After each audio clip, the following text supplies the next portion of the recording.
Welcome back, class. I'm Matt, your guide here on Y Caliber. It's tabletop night, and we're playing a new system, Fellowship. I'm joined by some of the regulars and some irregulars who are new to us and new to you. So we'll start off by introducing the players. And the baby's going to be loud right behind me, just 'cause for fun. It's okay. Like the baby's the first character. Can you intro the baby for us? Yeah, and we have Baby playing the loud thing in the background. Soundtrack.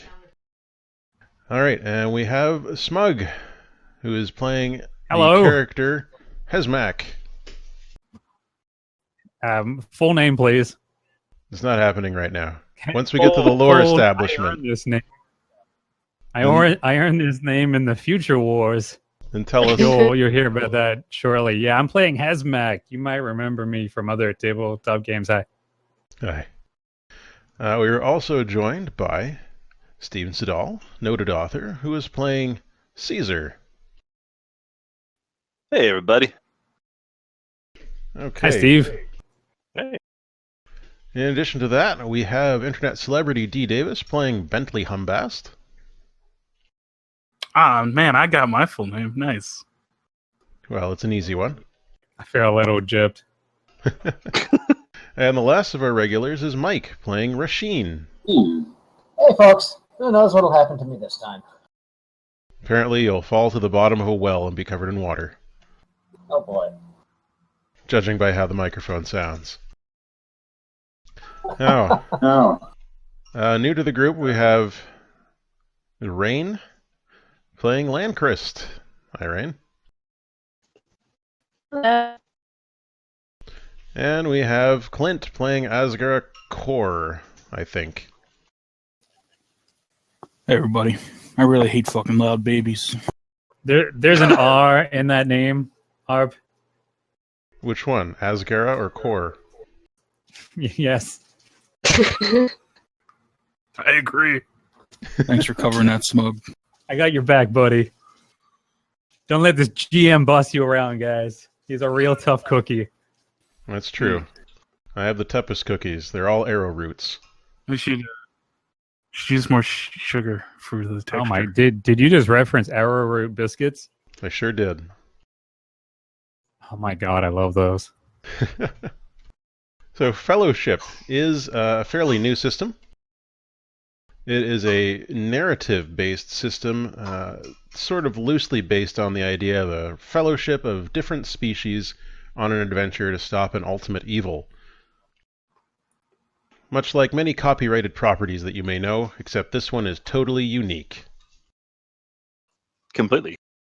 100%. But I mean, the name Fellowship reminds me of something. I couldn't say what that might be. Nor can I. It's how I was tricked into playing this. So Fellowship is very loosely based on the Apocalypse World, Dungeon World style system. In the system, you mostly roll either 2 or 3 Okay, come on. 2 or 3 six-sided die in order to make a move, and each move will either move you forward or create some type of backlash for your character. But nobody loses unless you die. So one of the... Well, then we better not die. Absolutely. One of the fun things about Fellowship is that, as a narrative system, a lot of it is about back and forth between the GM, which for this game is me, and the players, these 6 folks. So what we're going to do first is establish the lore. So to establish lore, we're going to go through a system called Guided Establishment. In order to use the system, what we do is we go around to each person and we ask them 3 questions. Well, we first get them to tell us 3 facts, and then we ask them 3 questions. So we're going to start off by swinging the spotlight, which is another game turn, onto one of our players to ask them to tell us 3 facts about their people, and tell us about their hero and why they're their people's champion. Now, I happen to know that, let's see, I happen to know that Steve has this set up already in his head. So, Steve, tell us about your character, why is your people's champion, and 3 facts about your people. All right. So essentially, I'm playing. The character's name is Caesar Amanita, which is a completely original, totally unique name that is not absolutely derived from a type of mushroom. As you can tell from that, the people that I'm playing. Well, first off, I'm playing the orc, which is a type of character. But this orc looks a little different because he's a mushroom person. One sec. Had a little trouble there. All right. So Caesar is a short, squat, and disarmingly unthreatening looking mushroom person with a red cap head. It has eyes. I guess the pronoun would be he, just for ease, because remembering to call it would be hard. But anyway, he has eyes, but they're usually squinted closed. One strange bit of physicality to him is that he has strange scars all across his body, and they are carved into certain patterns and symbols. But of course, being an orc, the patterns are somewhat obscured by the traditional orcish dress of whatever was handy at the time. He is the orcish people's champion because he is an oddity among them.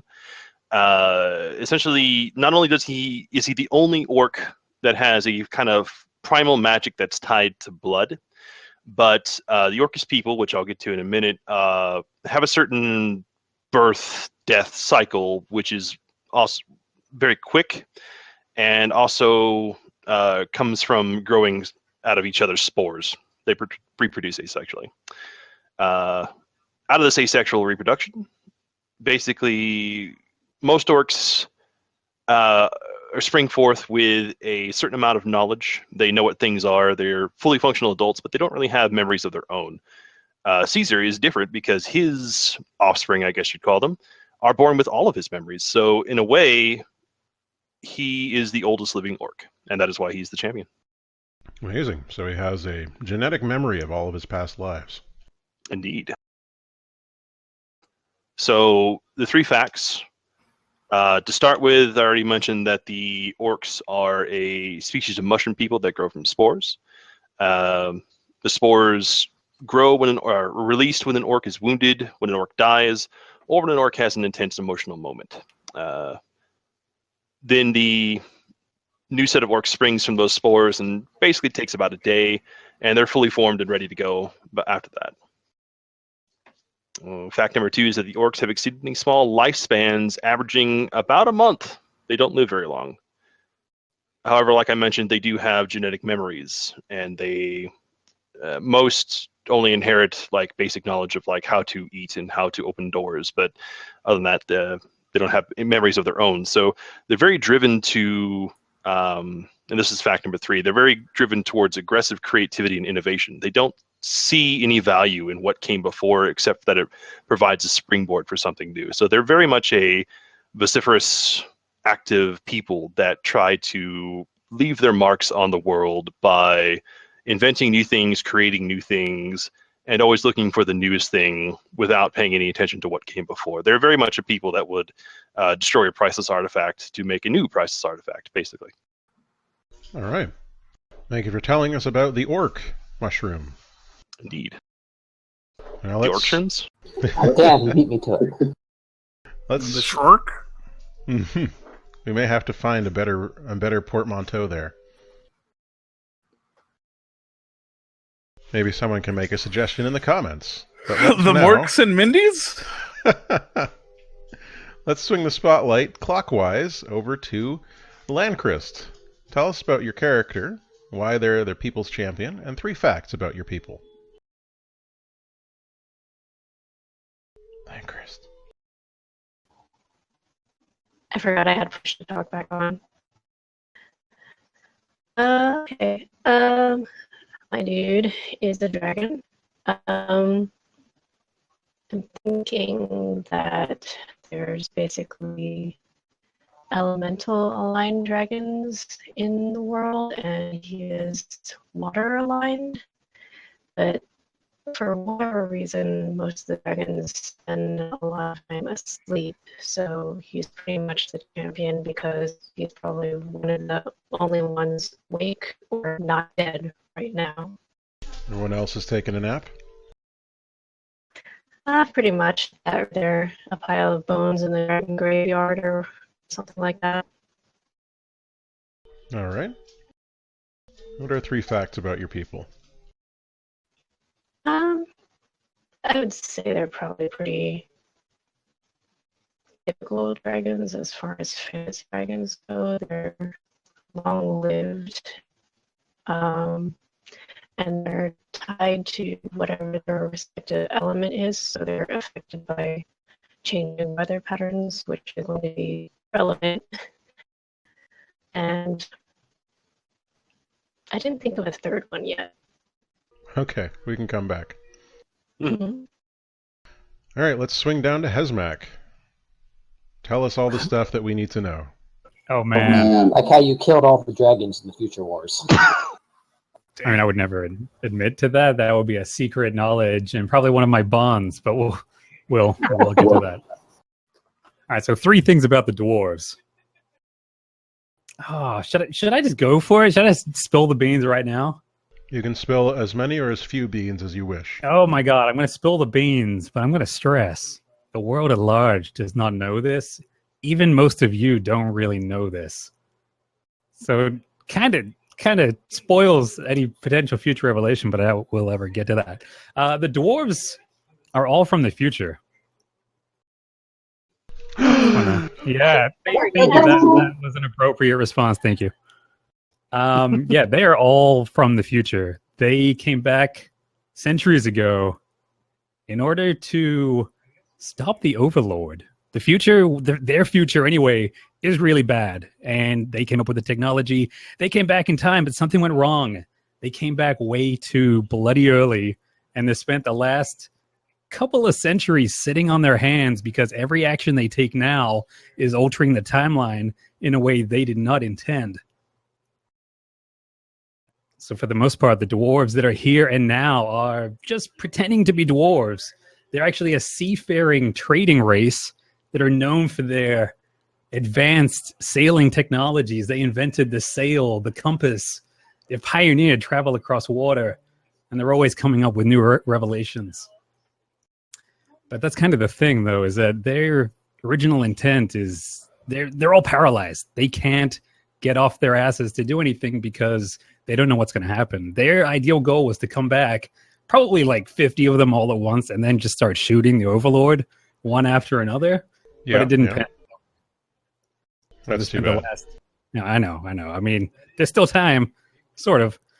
So they spent the last couple of 100 years just becoming the dwarves as everyone knows them. As far as everyone is aware, they're just those water dwarves who are really good at trading, unlike other kinds of dwarves you might expect to be underground, subterranean types. Using stones. That's How right. much stone sense do they have? They've got a good amount, but they like to pretend that they don't have one. They're all like, we've got a water sense. We can always find water. Okay. Are there And that'd be pretty boats? useful in the desert. Are there boats made of stone?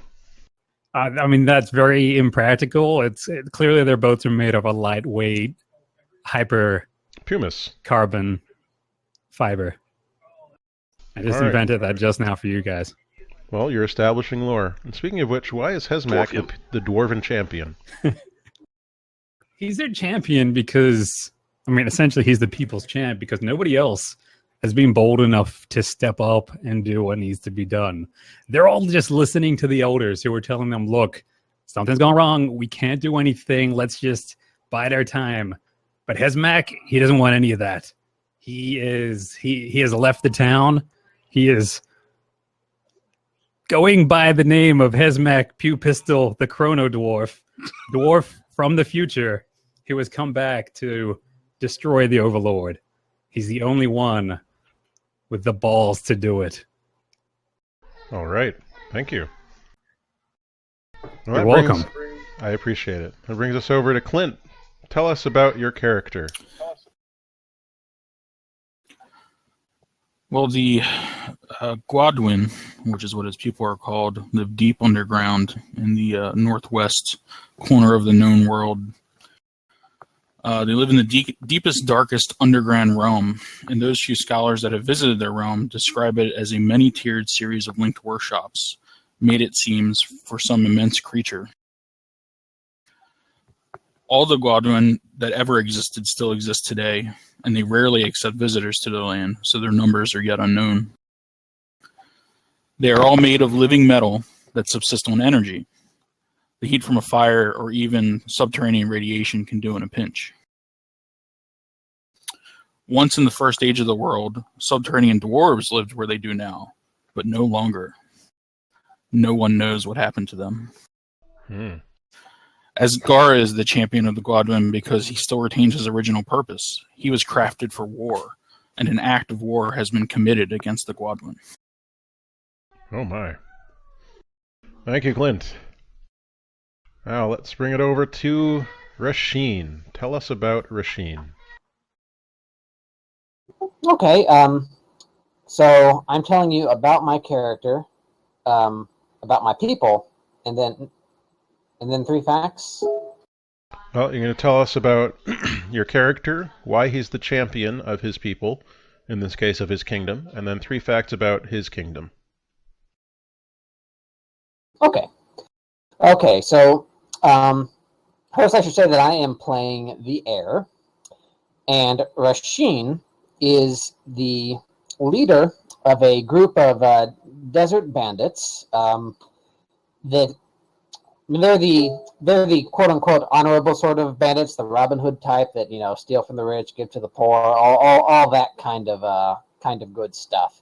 They are known to live somewhere deep within the desert, or possibly move with the changing winds, and they come out of nowhere, strike often the fat, overgrown caravans of merchants known to be corrupt and make off with their goods. He is the champion of his people because he is, in fact, the exiled prince of his kingdom, which was taken from him essentially when his family was murdered, and the murderer / betrayer installed himself as the regent / tyrant of the kingdom. 3 facts about his kingdom are that they are, it's a human nation. They are an industrious, inventive people, known to trade frequently with the dwarves, particularly the water dwarves. They have a very high interest in their technology, though I'm sure they probably have a hard time getting anything out of them. And with other peoples, and they're well disposed to trade because they sit at a crossroads that connects with many various trade routes, leading both within their land and outside to various corners of the world. All right, thank you very much. Mm-hmm. And that brings us to our final character, Bentley Humbast. Tell us about yourself. Oh boy, Bentley Humbast is, unlike Hesmac Chronotron Time Dwarf the Time Man. Please get my name right. It's offensive. Not from the future, but from ages, time immemorial, ages long past. He's basically from the angelics that helped create the world. They used to live in lush ziggurat gardens that floated in the sky, but they all crashed. They're broken. And his boss was actually supposed to handle this, but he's the champion of his people because he's the last one left. Oh no. Probably he screwed up in another timeline. Hopefully this time he gets it right. His people are usually charged with terrible knowledge, and this one's a doozy. It's the Overlord. He's gonna destroy everything. Uh-oh. Help. And that's pretty much what I've got. I don't know if I need more. It sounds good to me. All right, so our fellowship. We've got the Orc Caesar, the Dragon Landchrist, the dwarf Hesmak, the giant or Gwadwin Asgara, the heir Rasheen, and the harbinger Bentley. They are going to attempt to take on the overlord. But before we do that, we need to know about what the overlord did to them. So as a group, we want to ask these 3 questions. First, whose people did the overlord hit first and hardest? You can discuss amongst yourselves. Now, if you can refer to the world map, which the audience hasn't seen yet, and that may help you decide. But it's such a shiny. Yeah. Sounds like we have some varied timeline stuff going on here. So I think the Overlord probably has the ability to do things in various times, either through agents or himself. Okay. So I think the first species he hit was the only one that could really challenge him and stop him, which were the dragons. Ah. And that's why there are so few left awake or even alive now. All right. Does that sound good to you? Uh-oh. I think we're losing your connection.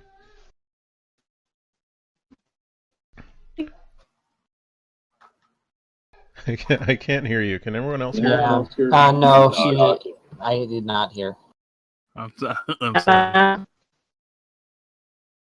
Kind of heard you there, but not any words. Oh. Discord, why? Why There we go. I heard that. I heard Discord why. Well, now that I complain about Discord, it's working. Masochist Discord. Well, what I was saying is that would definitely explain why they're all dead or asleep. Okay. I could see the Overlord singing a very comforting lullaby to put all the dragons in a deep, deep sleep. Yeah, they're all asleep at that dragon graveyard. Yep. We just took them to a farm so they could play with the other dragons. It's fine. They're all up north. It sounds. It sounds reasonable to me. Maybe graveyard is the dragon word for orgy. I'm going to show the map to the audience so that they can see what we're talking about. There's the dragon graveyard down there. Okay, so the dragons were hit the first and the hardest. That's why there are so few left, and why their homeland is called Graveyard. That makes sense. Very depressing. Those would be me. How sad. The second question. Whose people has the Overlord mostly ignored? I feel like the mushroom people of the orcs would be very non-threatening to the Overlord. Why is that? Well, they largely live in dark, damp places, and they don't really come out very much. Even though they seek to destroy much, it's kind of out of the way stuff. I mean, they don't really have a focused drive to do anything in particular other than for themselves. So it's not like a cultural thing. And let's not forget that when one dies and spawns the others, it is super gross. So he probably killed one, And he's also and was like, "Yeah, I'm out." and the Overlord's also allergic to mushrooms, so yeah, he just wants nothing to do with that. When the mushroom orcs spawn, is it like that part in Gremlins 2 when Gizmo gets hit by the sprinklers and It's all the exactly like balls that. start popping off? Nice. I had mostly imagined it to be after Warhammer orcs, actually. Well, But that yes, visual will work too. Can it be like that video where the guy's like, "They're eating her, and then they're gonna eat me"? Oh my god! All right, so that makes sense, and possibly the Overlord even thought that the orcs might unknowingly further their agenda because, they like to destroy things. So it might be the Overlord doesn't really understand what that really means. Okay, so the Overlord has mostly ignored the orcs in their substrate, even though they're right next to his place. Now, the last question. What impossible thing has the Overlord already done? He's stolen something from the Gwadwin. Has he? He's stolen the key to their soul forge. Okay, so the Overlord stole the key to the Gwadwin Soul Forge. What is this? What might this give to him? Gives him the power to create life from inanimate things. Ah, well, that would be a useful ability. I can see why the Overlord would want that.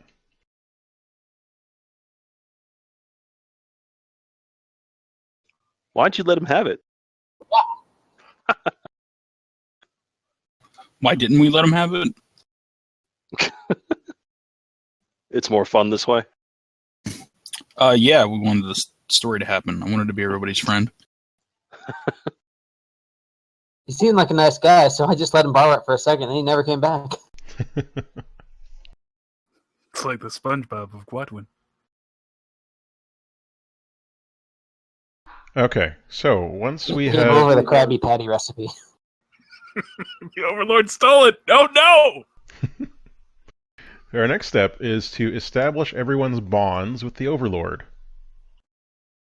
So, now we know who's worried the most, who is the least worried, and we know why everyone's suddenly paying attention, though the gradual desertification of the continent may have gotten their attention as well. So everyone has to choose one Overlord bond from the list and write your names in the blank. So this is in the Overlord playbook, which is either in your playbooks list, or you can pop over to the Overlord's bonds in the full book, which is on page 169 or 174, going by page count. But if you don't want to do that, I will copy and paste those into chat as well. There you go. So each of you needs to pick one of those bonds that you feel is best linked to your character and your people. Interesting. I definitely think Mike should have the "I have fought blank before and left a wound upon them. It burns in my presence." Okay. So what do you think, Mike? Do you want to have a Harry Potter scar? Or permanent crabs? That's a pretty good one. I mean, I was gonna go with he killed Rashid's parents and has his city as his headquarters. That's kind of the direction I was gonna try to go with. All right. Well, the Overlord doesn't have a human city as his headquarters. He lives in a tree. Okay, so he just did it to be a dick then, maybe. Yeah, or he may not have even known that the Overlord may not even known that they did it. We don't know yet. Sounds like that's I killed someone important to... Yeah. Or even I destroyed Blank's hometown. Yeah. So I guess that'd be... It's not destroyed. It's just occupied by a tyrant. Yeah. Okay, so then maybe I have fought blank before and left a wound upon them. Yeah, that does sound good. Okay. So just to be clear, you're the one that will burn, not him. Yes, I know. Okay. All right. I'll write that down in my list. I like Steve's effort to steer me away from the last one in that list. I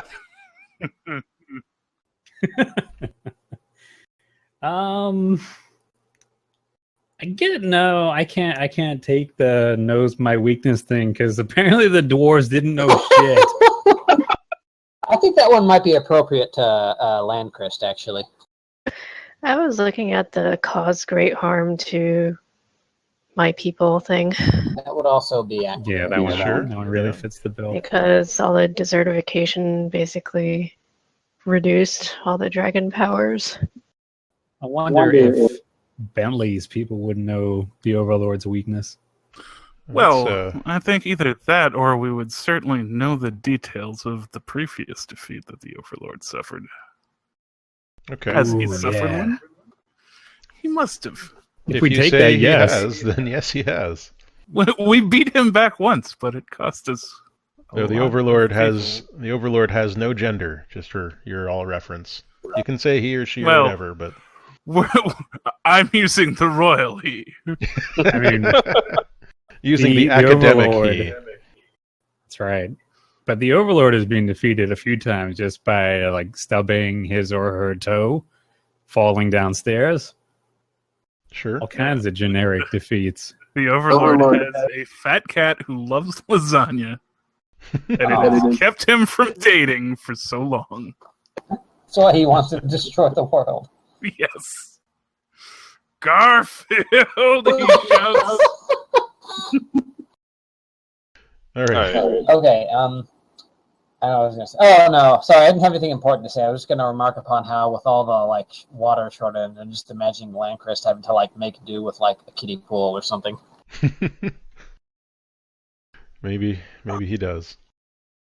All right. I'm thinking my sorry, go character's going to be actually quite old. Yeah, I'm Mhm. sorry. No, go for it. So I was thinking I was going to take the was once my friend. Okay. Ooh, nice. Oh, you really are the Shadow Lord. Caesar was. Sorry, what was that? The Overlord does supposedly live in a tree, so Yeah, mushrooms do grow. Ooh, mushrooms, yeah. Caesar once said to him, "You know what, Overlord? I really liken you." I mean, I could have killed someone important to the Overlord, but I don't know if anyone else wants to do that. Borax has not spoken.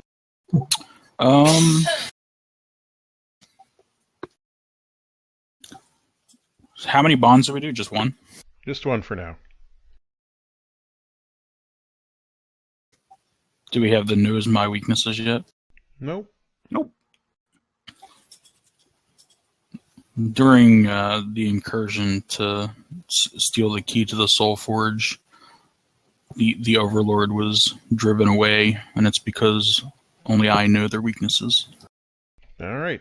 Only Asgara knows my weakness. All right, that's 4 bonds. I need 2 more. I think I need one from Bentley and one from. I had taken notes the details of my previous defeat. I thought. Oh yeah. Sorry. Why I oughta. All right, Bentley knows the details of my previous defeat. So who's left? It's just me, baby. Okay, what do you want? Let's see. Could do a real twist about that thing you suggested to me, Mm-hmm. and have them being the Overlord's servants. You could do that if you want. Or you can secretly admire the Overlord. Traitor dwarf here to make sure that the Overlord succeeds. Keeps I wish- writing love letters and sealing them with pink heart stickers. Dear Overlord, I never believed wish it I would lived in a happen to tree. me. I can't even get up a tree. It's too tall. The only useful technology he brought back was sticker technology. Dear Overlord. Overlord, look at this photograph. God damn it. Can we time him out somehow?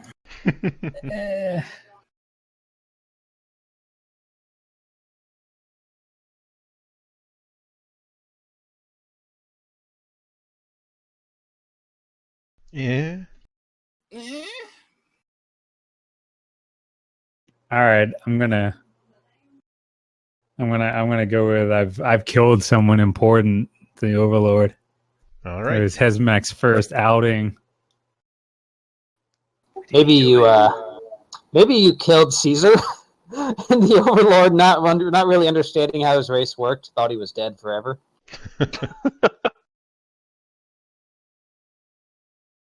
I don't know who the important person would be, though. It's probably for you to decide, isn't it, Overlord? Yeah, I would pick that. All right. So next step. For each player, and we'll go in the same order that we went in before. So I'll remind you, we're going to start with Caesar. Mhm. Tell us a rumor or superstition your people hold about the other player's people. and they cannot tell you whether or not it's true. So Oh, what man. do the orcs think about anyone else's people? That's a good question. And you all need to be thinking about this because we can only do one for everyone else's race. So if Steve chooses the heirs people, then no one else can tell us a rumor about the heirs people. All right. I'm thinking what's coming to me is possibly an origin story, and I'm thinking perhaps they believe that the giants. I sorry, I don't remember what the word you used to describe them was, Mark. The Guadwin. The Guadwin. That they were the creators of the orcs. Does Okay. this sound sufficient? Yeah, that's a rumor. Oh man, they just became the Burning Legion. All right, so the orcs believe that the Guadwin were their creators. Now, where is that? You need to write that down in your playbook, Asgara. Rush out.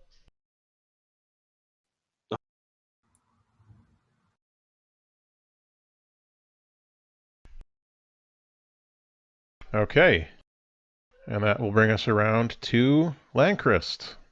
What's something your people believe about someone else's people other than the Guadwin? Let's see. Can you hear me? I can. Yes. Very well. Okay, good. Clearly. Coming through great now. We probably believe something about Bentley's angel people, which is that they have left the world. Okay. I will note this down.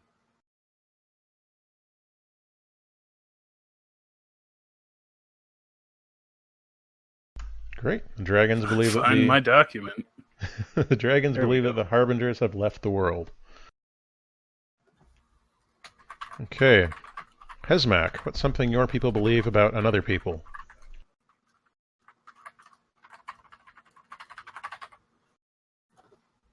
They believe the chrono dwarves, that is, they believe that that the dragons are essential to the future timeline. Okay. Okay. Azagara, something your people believe about another's. The Guadwin believe that the ambition of man, that would be, I believe, Rashin's people, the heir, Mm-hmm. must be quelled and cannot be allowed to come to fruition. Damn. Oh, well then. Betrayal 5 in the making. All right. And Rasheen, what do your people believe about, I guess, either the orcs or the dwarves? Rasheen's people believe that the orcs are the minions of the overlord. Oh no. Intense. Okay. I will write this. It's not even a betrayal 5. That's just a sword to the face. And Bentley, something your people believe about the dwarves. Those who have watched for ages believe the chrono dwarfs, like Hesmak, Pew Pistol, Chrono Dwarf, Timeratron, have Mhm. great magic potential that they have dulled through the use of technology. Nice. It's very spot on. Okay. If they had gone with lyrium instead. I think what he's saying is you should have stuck to smoking instead of vaping. Yes, we get Yeah, it. it's You true. vape, Hesmak. I mean, smoking will kill you, but vaping will make you incredibly annoying to everybody else. Okay, it's time to pick your players' bonds. Now, each one of you has in your playbook directions telling you how many bonds you need to form. And you're just going to talk to each other and decide what bonds you're going to form. Should we go round robin again? If you want, yeah. Your bonds do not have to be with other players, though most of them should be. You can take bonds with anyone who is established to exist, which is just the players right now.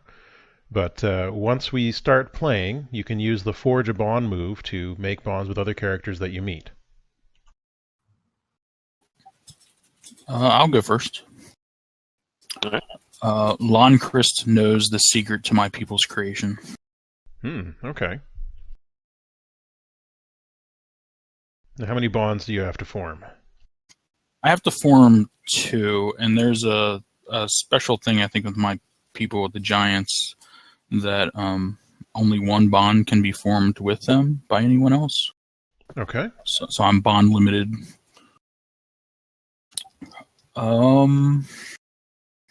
Can these bonds reference anything else we've discussed? Yeah, of course. The only limit on a bond is that it has to be true, and you have to know the person's name. Okay.